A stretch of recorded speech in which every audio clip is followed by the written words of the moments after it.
Hey, good morning to everybody. Happy Wednesday. It's Daryl here. It is 3:30 a.m. bright and early. Not so bright, but very early. All right. I had a conversation with a Trump supporter yesterday at a gas station that I stop at on my bike route. It's a guy from town. I've known him for many years. I don't get into conversations with people like this. These are people I've known for a long time. I've lived in this town. I know them. I run into them a lot. And I know their opinion's not going to change. I know my opinion's not going to change. I have some respect for them still, a little bit. And I just don't enter into political conversations with them because I know it's not going to be of any, it's not going to change his mind. It's not going to change my mind. And it's just going to make it awkward for whenever I run into him every day. But we started talking about Black Lives Matter, Trump's trip to Kenosha. And this Trump supporter told me that he's not a racist guy. And he believes that Donald Trump has done more for the black community than any president. And that the majority of black people today are for Donald Trump. They're Trump supporters. He believes this. He heard it on TV. He's read this. He knows this for a fact. And he's not racist because he's got black friends. Swear to God. I swear on the Bible. This is a real conversation. All right. So I ended up just letting the conversation die and walk away, politely. And I started thinking about this. I started to think about how there is a lot of more African-American men in prisons than white men. And I started thinking about how police treat people differently, that black people are looked at more suspiciously. But I started thinking about something that I can't believe I never really thought about much before in my 54 years. What about white people? Are they given more of a pass? And I started thinking about occurrences in my life. And I hate to say this, but it's privilege. It's privilege that I had that I never really thought about. Let me tell you about 3 times that I was detained or arrested by the police. I haven't always been the upstanding, law-abiding man that you see before you right now. The first time, 15 years old, Waterbury, Connecticut, Kmart. I skipped school with 2 of my friends. We were in the store. I broke open a cassette and took a cassette of Cheap Trick live at Budokan, stuck it in my pants, and went for the door. My 2 friends went out, and I remember seeing them in the parking lot going, come on, come on, and they looked scared. And I saw one man from the store walk past me. And I knew there was another one behind me, and I knew I was caught. I ended up getting caught. They called the Waterbury police. The police picked me up, 15 years old, brought me down to the police station. I still remember there was 2 driver and the passenger cops. And I remember the older cop sitting in the passenger seat, turning around and talking to me and asking me about where are you from, what's your background, I don't know if he used the word nationality. Back in those days, I am French Canadian, Native American, and I got a small amount of German and English in me. But both my parents have Native American. My mom and dad both have Canadian French, and my dad has a little German, a little English. All right. And there's been times in my life where I've identified more with French Canadian. I never really thought about it, honestly, when I was in high school. I think I said French Canadian more often because a lot of times when I was dating in high school, I remember the mother of one of the girls saying that I looked funny, and she asked me if I was Puerto Rican, and this happened a couple times, and I think I kind of shied away from saying that I was Native American. And then later, as I got older, I took the DNA test and everything, and I know what I am. So I started identifying more with Native American. But anyway, so I told that cop that I was French. At that point, I don't even know if I said Canadian. I said French. And he said, me too. And we started talking, and his parents were, his family was from Maine, like my family. They ended up letting me go. No charges. They just called my parents, no record, no nothing. They let me go. Interesting. All right. I thought about when I was 20 years old. It was 1986 in Springfield, Massachusetts.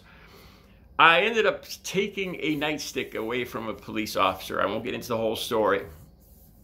I stole the nightstick from a cop when he dropped it. I ended up getting apprehended on the sidewalk by a large contingent of police officers who told me they were going to beat the hell out of me. I was surrounded by police. One cop in particular, I don't know the ranks, but he started talking to me. He went through my wallet. He saw that I was working in an architect's office. And he asked me, what's my nationality? And I said, French Canadian. They ran me for warrants.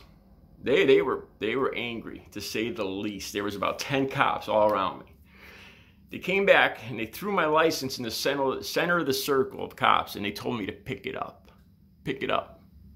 And I knew what was going to happen. They were going to kick the hell out of me.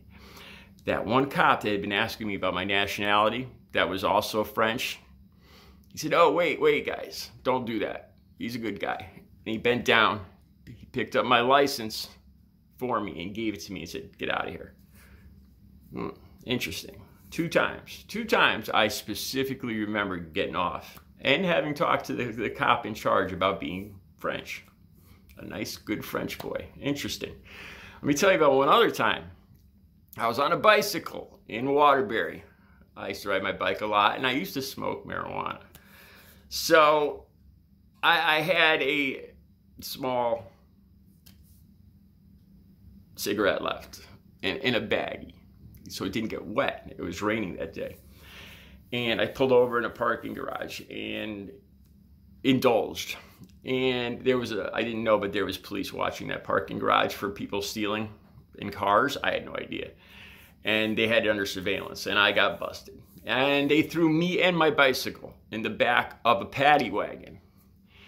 That day, I remember that cop, and he was rude and mean. And I remember looking up from the back of that paddy wagon through the little window, and he had his foot up on the dash, and he was kicking the dash, and he was saying what he was going to do to me when he got me back to the station. He was telling the driver. And I had identified myself as Canadian, French, and Native American. I think I said Native American first that day. And I remember he kept calling me Chief.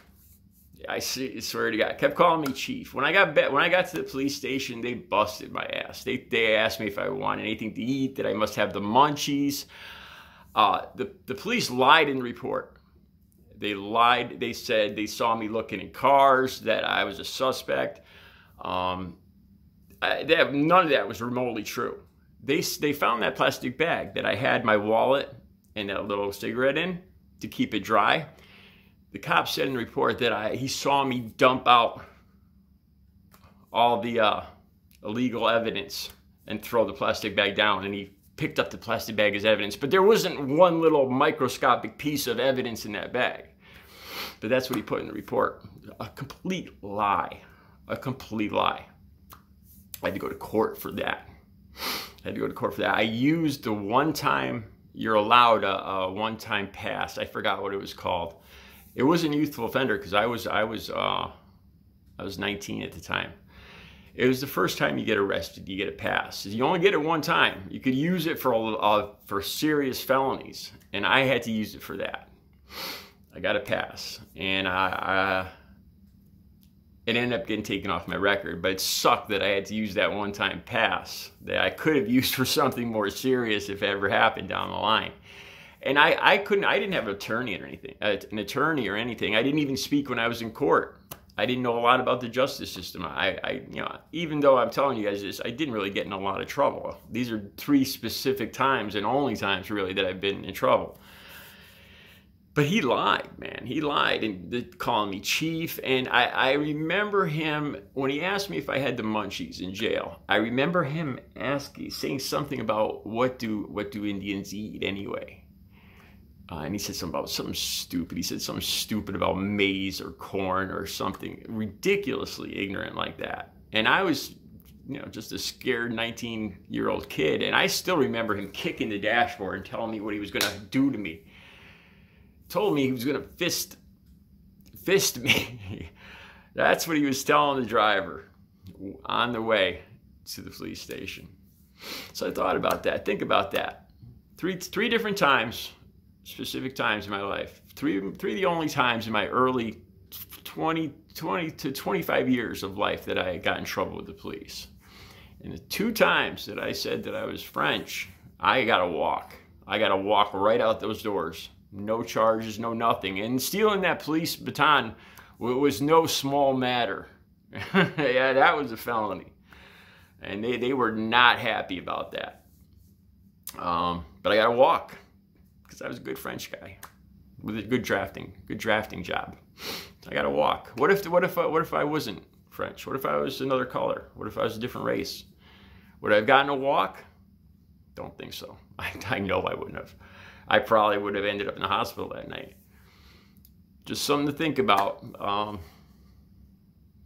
My actual experience. All right, you guys have a good Wednesday.